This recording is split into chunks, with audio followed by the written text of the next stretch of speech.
everybody, and welcome along to this week's edition of the Irish Golfer Podcast. Peter Finnan here, and joined as always by Ronan McNamara, dialing in from Royal Troon. How are you keeping, Ronan? I'm good. Blue skies all the way. Nice Scottish summery weather over here, so I'm all good.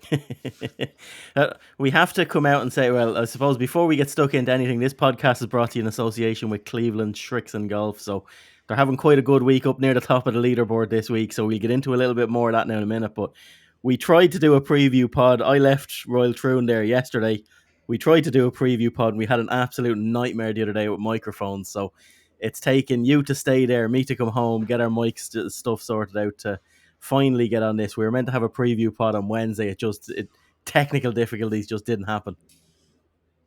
Yeah, it was like the Chuckle Brothers having a go at like rewiring a house or something. God's sake, yeah. Like I'm sitting in the media locker room here on someone's chair that I have robbed, and hoping that they don't come back before we finish recording this. Yeah, I know it's good. But anyway, let's get stuck into the golf. It's we're at the halfway point now of the Open in Troon. It's been an interesting week so far. Like I said, I was there at the start of the week, came home at round one. It was just, I find it absolutely insane. Like from being there from the start of the week, Monday, Tuesday, Wednesday, how good the weather was, how easy that front nine was playing, and how appetizing it looked.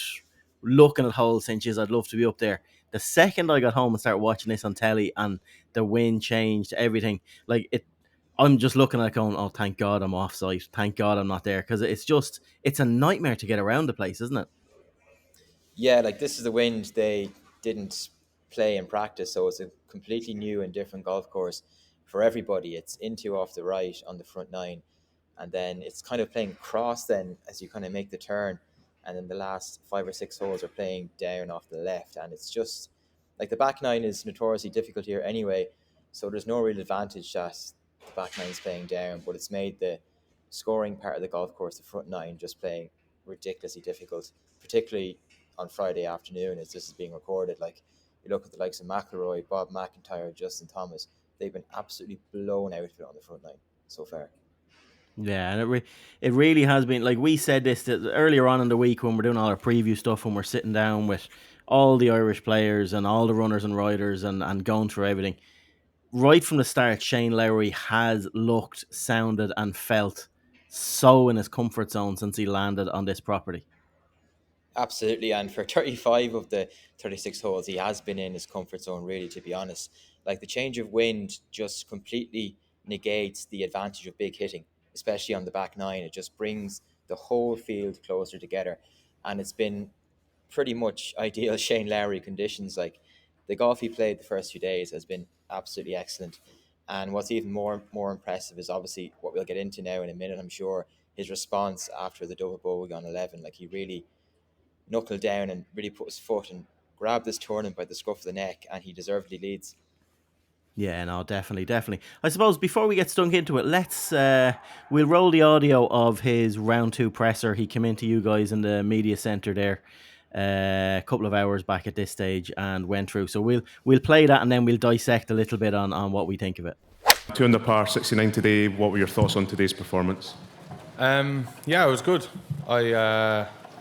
I felt like I went out there, I was in control of my ball, did all the right things for a lot of the round, and then when I got in a bit of trouble, I felt like I really finished the round well. So, like, I'm pretty happy with today. To be leading this tournament after 2 days it's why you come here. It's why we're here. So, yeah, I'll sit back and watch a bit of golf in the afternoon and see where it leaves me come the end of the day, and get out there tomorrow and the job tomorrow, I suppose, is try and put myself in a position to win this tournament on Sunday, and that's what I'll try and do.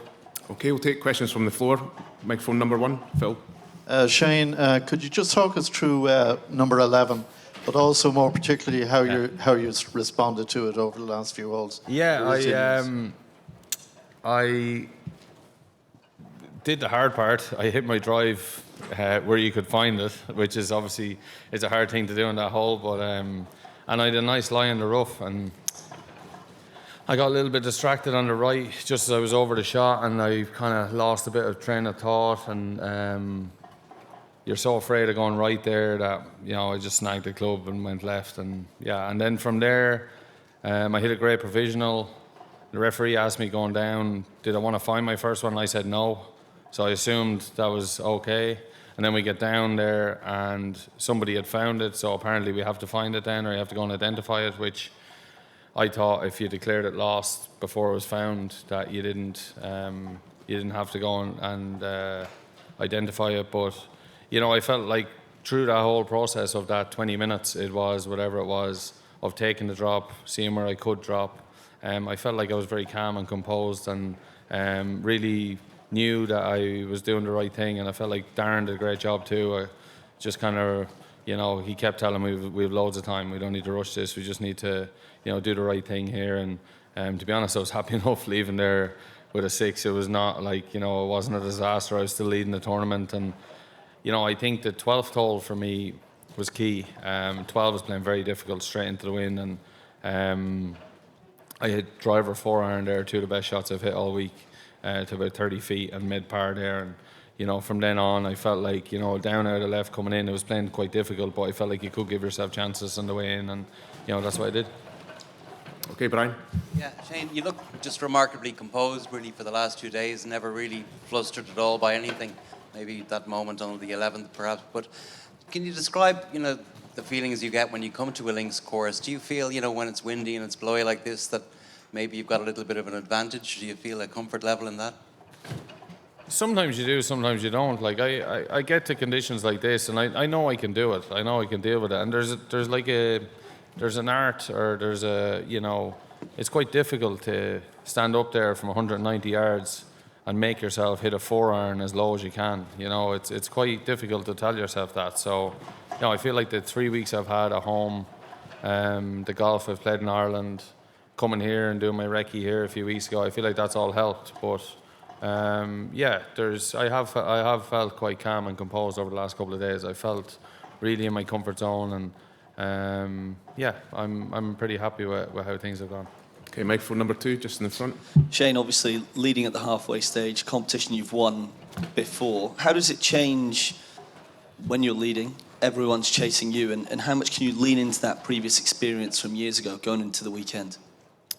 Yeah, I suppose, look, I'm going to obviously have a very late tee time tomorrow. I'm not going to be playing for another 24 hours, so I know what that's about. I know tomorrow is going to be a long day, but I've done it before. Going out there leading a tournament that who knows if I'm going to be leading by the end of the day. With these conditions, probably will be, but we'll have to wait and see. It's you just go out, and for me, it's just all about going out and playing my own game, shooting the best score I can, and then seeing where it leaves me at the end of the day. Trying not to worry about what other people are doing. And just trying to take care of your own personal stuff. Okay, John, on the right. Are you a good front runner? I wouldn't say I'm a good runner.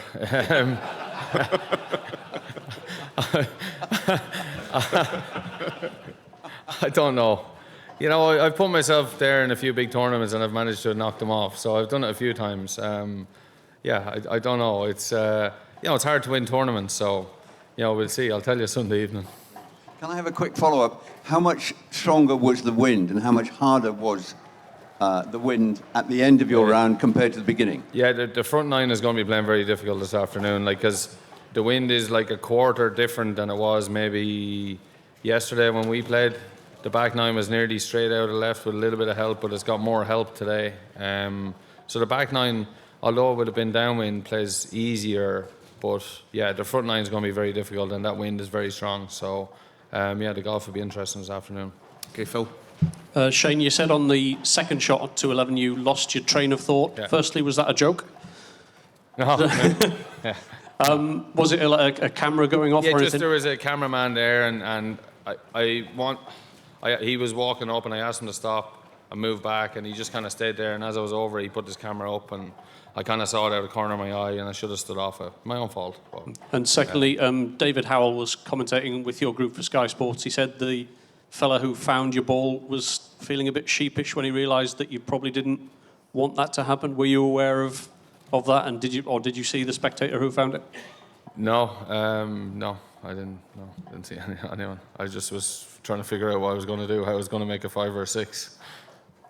Okay, next question in the front here. Shane, you took a really deep breath before playing that provisional. You kind of closed your eyes, looked up, and it was obviously a reset. Is there something you go to? Is there a process you use in a situation like that? No, sometimes you are in a frame of mind that it works better for, you get on with it better than other times. And, this week feels to be, in my head feels like that, where I think I'm ready to take what comes, take what's given to me out there, and almost ready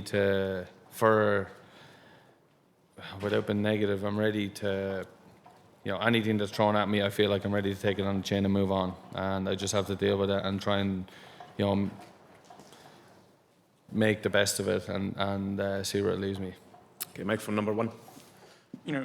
Showing your emotions is something that I think is both a calling card for you and something that I'm sure sometimes maybe you run hot. How do you go about balancing that as something you want to use, but also maybe not let it get the worst of you? Yeah, I don't know. I can get a bit down on myself and a bit hot-headed at times, but I really feel like that's why I've had the career I've had. And I've spoken to people and my coach and my team about this at times, and if I go out there and try to be somebody I'm not, you're just not going to be successful. That's how I feel. And I just, like I say it all the time, if I go out there and be myself, I feel like I can do very well. So allow myself to do that, and yes, without getting in your own way, it can help you at times. Okay, we'll take 2 more questions. Number 2. Is there anything in particular you did differently to prepare for this week compared to perhaps past Opens? No, but I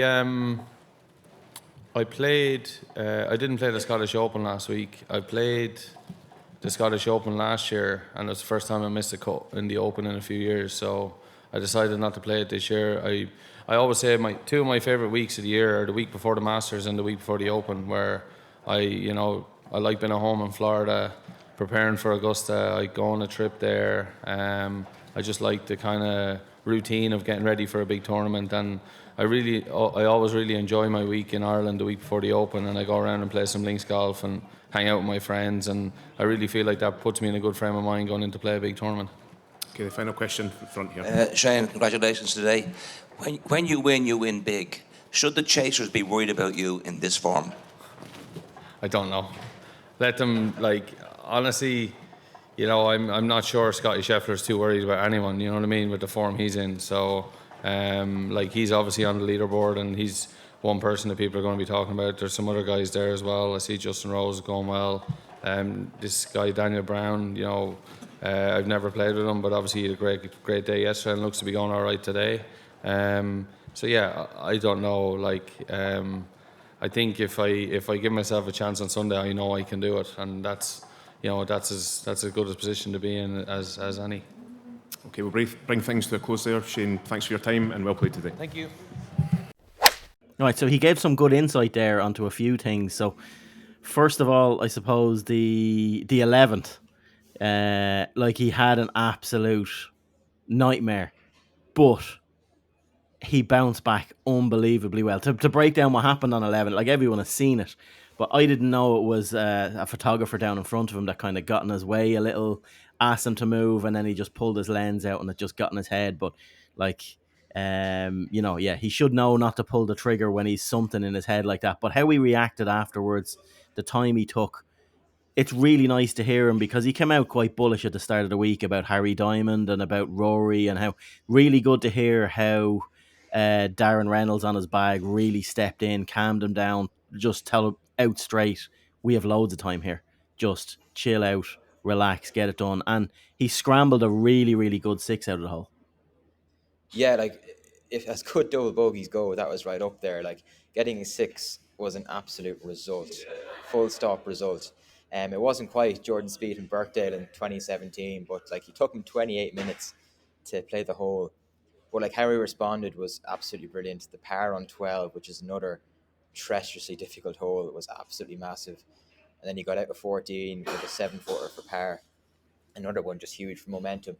And then he was able to go and attack the downwind holes on 16 and 18, almost eagling 16, sorry. And he just clawed those 2 shots back. And yeah, it was just, when you win the Open, you're crowned champion golfer, and that was a real champion golfer response.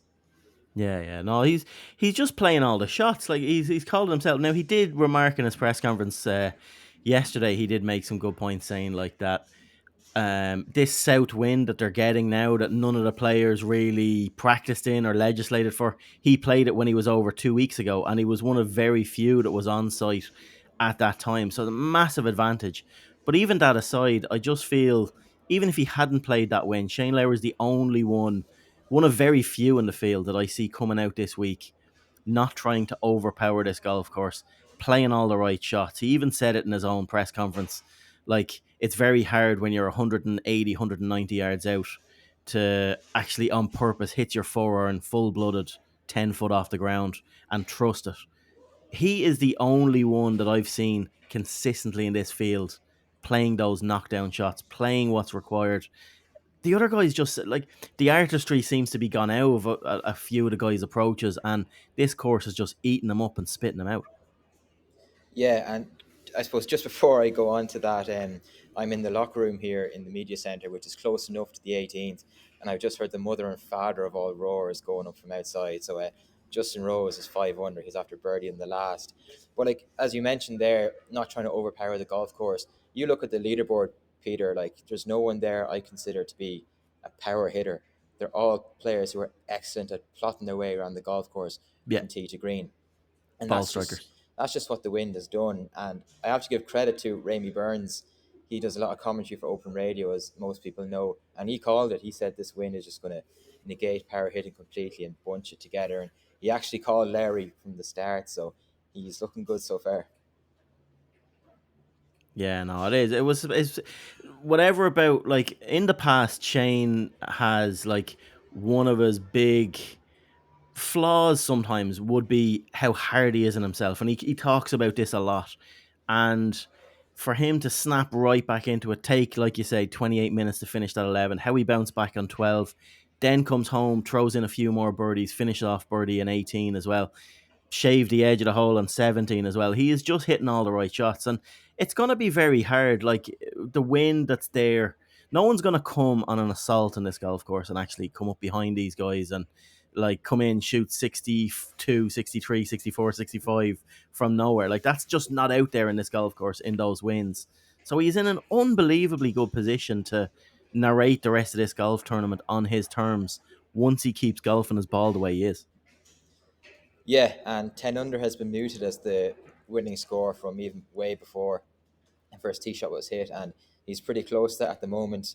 Like you said, the way the wind is and how difficult the golf course is playing, if you're even, I don't know, 2 or 3 over par, you've got a hell of amount of work to do with how well Larry's playing and the amount of good players between you and Shane Lowry as well. So I think anybody inside maybe the top 10 or 11 players, your winners coming from that, because there just isn't the opportunities at the moment. The forecast might change, but at the moment, like 63, 64s, they're just not, it's not possible at the moment.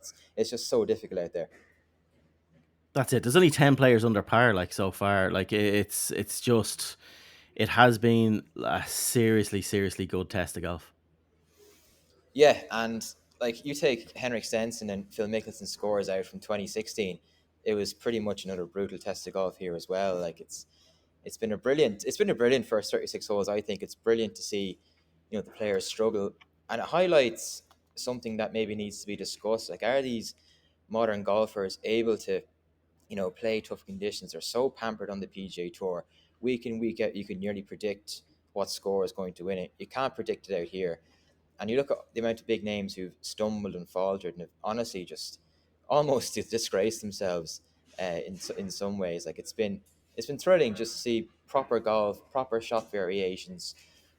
Players are missing irons, players are missing fairways, taking irons off tees. Like it's been thrilling just to watch them really have to negotiate their way around the golf course, plot from A to B instead of just bomb and gouge.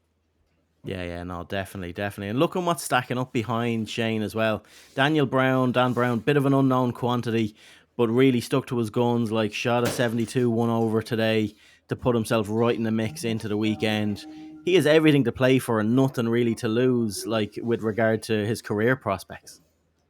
Yeah, and in fairness, you have to put your hand up. As much as Shane Lowry responded really well, Dan Brown done the same. Like, he was 2 over after 9, and you're thinking, this is his major debut. This guy might falter here, but he bounced back with birdies on 10 and 16, dropped another shot on 17, but only 1-2 back. Like, he's well in there, and 72, given the conditions out there today, is a really, really good score.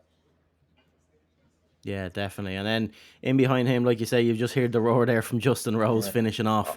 Always That good is to going see to be always unbelievable. good to see a qualifier do well at the Open, isn't it?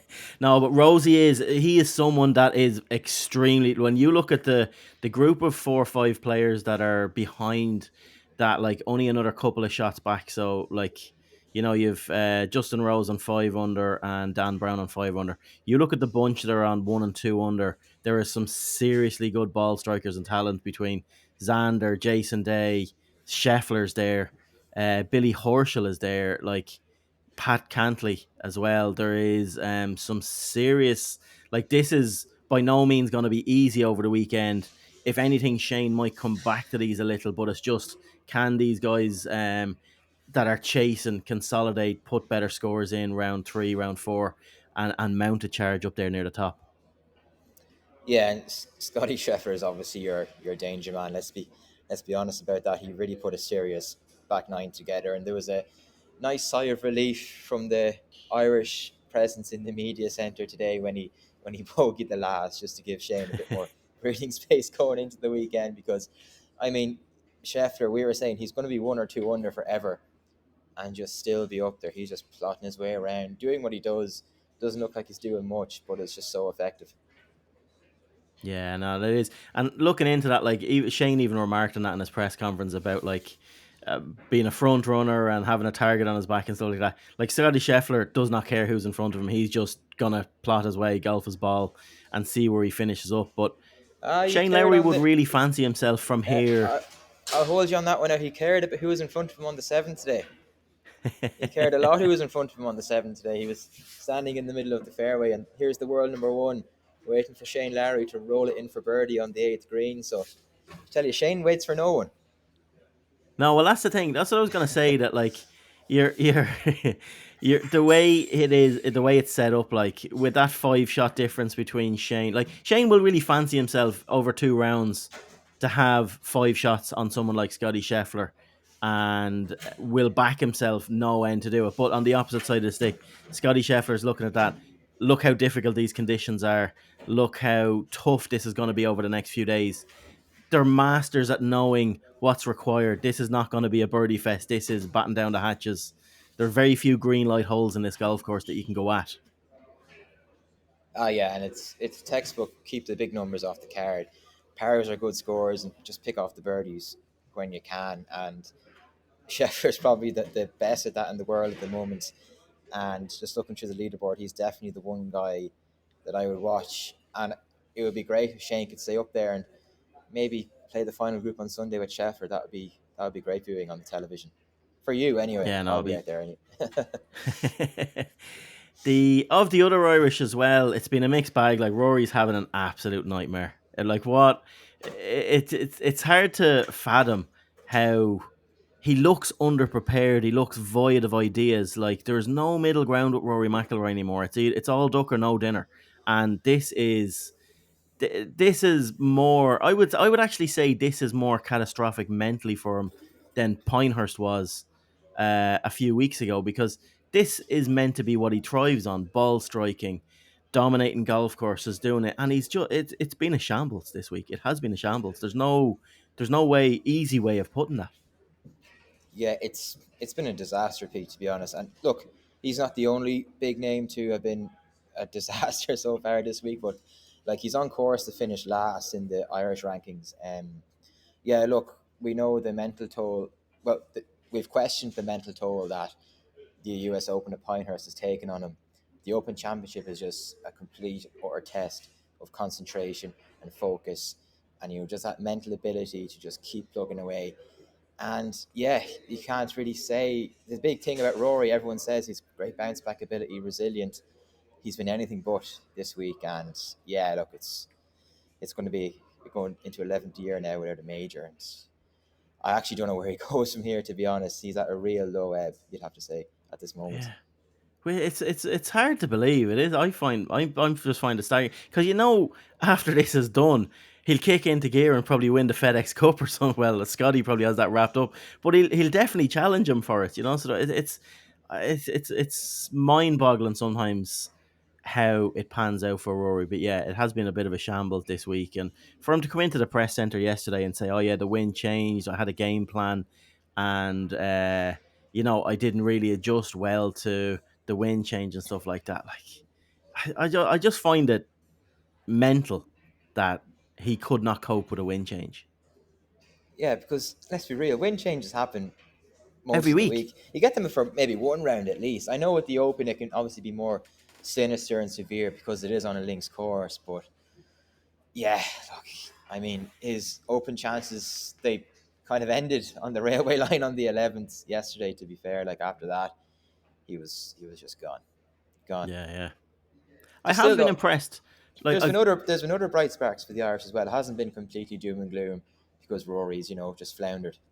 No, that's it. Like I've been very impressed by Tom McKibben this week. Really impressed. Going into it, he is like, we caught up with him 2 or 3 times earlier on in the week. I did a what's in my bag video thing with him on Monday, and the two of us sat down, had a good chat with him on Tuesday, and he just, for a 21-year-old lad, like he's not much. You're only 4 years older than him, and 5. like 5 years older than him. All right, sorry, but he's just so impressive how he's gone about things, how he's kicked on from Pinehurst, really learned a lot, and then he just, the way he processes things, the way he stands up to tests, the way he has this week. Like, he doesn't have his best game with him this week. He's a full new set of irons in the bag, new wedges in the bag. Like, he's changed everything for turf interaction. He just wasn't happy with the way the ball was coming off, with the way his irons were sort of going through the turf. So he made massive changes, and he still makes the cut with ease. Absolute ease. Like he was never in any danger throughout his second round of missing the cut. Like if anything, you're thinking maybe he can push up towards the top 15 or top 10.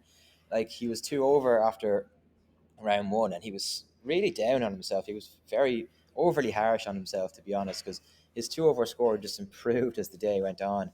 And then out there today, he 3-putted the last for a 1 over 72. I mean, for 17 holes, level par in those conditions was serious golf. And like he's only one shot off the top 20, and he's only 4 off the top 10. Like and even like making the cut at ease is just another level he's gone up from making the cut at the number at the US Open. Like he was just in his comfort zone out there today in seriously tough conditions.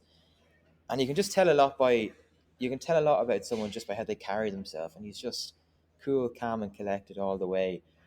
And like if he shoots another par round tomorrow, he's going to shoot up the leaderboard. Yeah. No, one thing that's impressed me about Tom on his 2 rounds, like, this tournament will definitely be remembered after 36 holes of a game of getting the draw right. And Shane Lowry, 100%. We called it the other day. We said, like, Shane's draw going late, early is 100% the best time. Tom was the polar opposite of that. He was out in the absolute worst of conditions. And for him to go around and put the 2 scores together that he did, he has hit every bit as good of golf shots as Shane Lowry has. He has just been out in unbelievably bad weather in the 2 days. Yeah, like the weather on Thursday morning was just squally. It was cold. It was windy. Some really nasty showers came in. And yeah, that was probably as bad as it got until this afternoon, which he was obviously out in towards the end. Yeah, but no, really impressive. Like he's level with Porrick Harrington. He's ahead of Darren Clark, ahead of Rory McIlroy. I'm sure when he looks through the leaderboard and sees all the big names he's beaten, like no reason he can't go out on Saturday and crop the shoulders back, chest out, and try shoot level par again. Even 1 under, I'm telling you, he's just going to fly up the leaderboard if he can do that. Yeah. We had a good follow around. You had a good chat with Liam Nolan the other day as well. Sort of doing preview stuff with him. There was plenty up on the website, but he's missed the cut. He's going away with some amount of experience. Yeah, and he managed to get his first birdie of the week on 16, so he goes away with something. No, look, he said it himself. Like, he was very confident in the fact that he's going to be back, and he said he might be back next year as well, which that's what you like to see, because he did get, again, he probably got a poor enough draw as well, to be fair, out near next to last almost, and it was kind of looking grim at that stage. You're finishing near in the dark, and there's no one really watching you. You're kind of away from the buzz of it all, but like, he's had some experience playing practice rounds with Harrington and Shane Lowry, and just being part of it all. Like, the experience that he's had in the last 12, 18 months, like, it's only going to help him develop leaps and bounds. See, he hit a 400-yard drive today, 416-yard drive on one of the holes Yeah, today. yeah, Looking as though he was up over the burn on 16. That's how downwind it was playing. getting ready for the Galway hurlers at the weekend. Yeah, but like, it's very hard to stop your golf ball now downwind. It's after getting very firm out there, because it's been a beautiful day, like the sun, and then gale force wind. Like, it's a recipe for firm and fast. I know it is. It's good. No, it's been impressive. Like, but yeah, like it has been a tale of two halves on the draw and stuff like that. So, how do you think this is going to pan out looking into the weekend? Do you want me to go with my heart or my head on this one? Go on, give me both. Give me your heart first. Look, Larry's going to win. He's going to bring it home. He's going to head to Portrush next year as the defending Open champion and the defending course champion. It's going to happen. Right, now give me your head. Oh Lord, just looking at Scotty Scheffler by 5. He's just going to wear everybody down. Like, it's such a fear. What, the Scotty factor? Yeah. Yeah, Like, he is. I'd be fearing Justin Rose looking into this. I really just think that these weather conditions are playing into him a little bit closer. He's such a patient man at the best of times, and this is a battle of patience going around there. He's one of the very few up the top of that leaderboard outside of Scheffler that I'm looking at and saying, even if bad stuff happens on a couple of holes, he will hold it together. I fear Justin Rose going into the weekend, but I really do think from here, if Shane comes out and posts anything under 71 tomorrow, he is going to be very hard bet. Yeah, like, that's the thing as well. Like, all the lads at 2 under, 1 under, they're not quite having to chase him, but like, if Shane Lowry does anything good, they're going to be forced to take on shots in really tough conditions. Like, it really is the ball is in Shane's core. Like, he doesn't have to do very much to consolidate himself at the top of the leaderboard, I don't think. That's it. A couple of, like, it's very easily said, but with the forecast that's coming in, a couple of 70s does it from here. Like, that's getting him to 9 under. Yeah, and that could very well be the winning score. And look, it's just brilliant from an Irish point of view to have somebody up there, because yesterday, as you know, after Rory kind of stunk out the joint and McKibben and Harrington weren't going great, and you're kind of thinking, God, someone has to step up and save the day, and how. So yeah, he's kind of saved the weekend for now, at least. How are you enjoying it over there? What's the vibe like on the out and about on the course? Like, the crowds, I like I said to you, I was happy to be getting away from the place. The crowds, the difference in Monday, Tuesday, Wednesday, Thursday on that golf course, with the volume of people, the ease of getting around, being able to get, so it's a tough site to navigate, like getting from media center out to like 15, 16, 17, 8. Like, it's such a walk. It's so bad. You're nearly to get back from the furthest point of the golf course. It takes over half an hour by walking. But no, it's funny. McIlroy was out early on Thursday, and it was really, really quiet around Troon. And it wasn't until sort of around the back 9 when Larry started to take the lead and then hang around there. It kind of got a bit loud. But even then, the crowds around Larry they were only about 1 deep, if even. But today now had a different feeling about it. Big media presence with Larry. Crowds were 3 and 4 deep around him. It felt like a proper major championship feel. And then obviously the 2 birdies on 18 both days, like the roar that just goes up, it's class. And obviously we've packed Irish support out here as well. And just hearing them, sing Ole Ole, singing his name. Obviously it's way too early for that sort of thing, but like it's been pretty cool. Yeah, he's thriving on it as well. He's actually, the first 2 days, he's talked about it both days when he's in the pressers afterwards of that walk up 18. He's savouring it every day. He's birdied it both days he's played so far. And like even today to have the the wherewithal to sort of stall back a bit, and he got Darren Reynolds up beside him and said, like, soak this in, Daz. This is unbelievable. And it is like, it'll get the hair standing up on the back of your neck. Looking at it, Tiger got, like, the closest thing to that ovation that Shane got today was Tiger. That was it. Like, that's how big the support for Shane is there on site. Even with neutrals, like, it's the total opposite of us trying to knock them out of the Euros last week and support everything. They seem to be behind him. They like him. He's a likable chap, and they like players like Shane. He Yeah. said it himself in his press conference. It's artistry. An artist deserves to win the Open, and he's putting himself, like, he's made all the right strokes so far.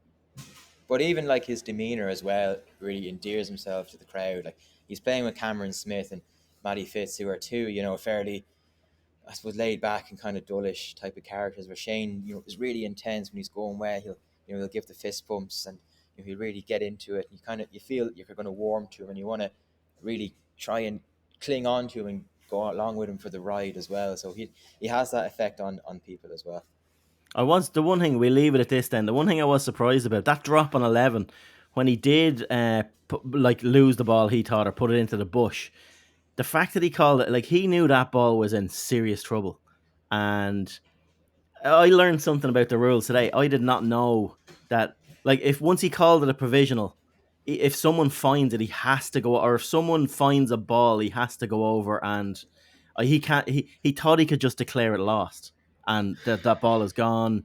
And if someone finds a ball, I don't want to go over and look at it, but you have to, because he declared it a provisional. If he didn't open his mouth and just hit the next ball, that next ball's in play, no matter what happens. And that was kind of something I learned today, that I did not know, that if you don't shout, this is a provisional, or I'm hitting a provo here, then the ball is in play, and that's your way of saying a lost ball. Yeah, it was funny. I'd say the fan who found the ball was pretty sheepish when he saw an angry looking Shane Lowry coming over to the gorse bushes. But look, it was kind of inconsequential in the end. Would he have held the 15-footer for a bogey? Who knows? But like, it was only the difference of a shot in the end. And as we said earlier, to get out with a double bogey was a result you'd have taken it at that stage.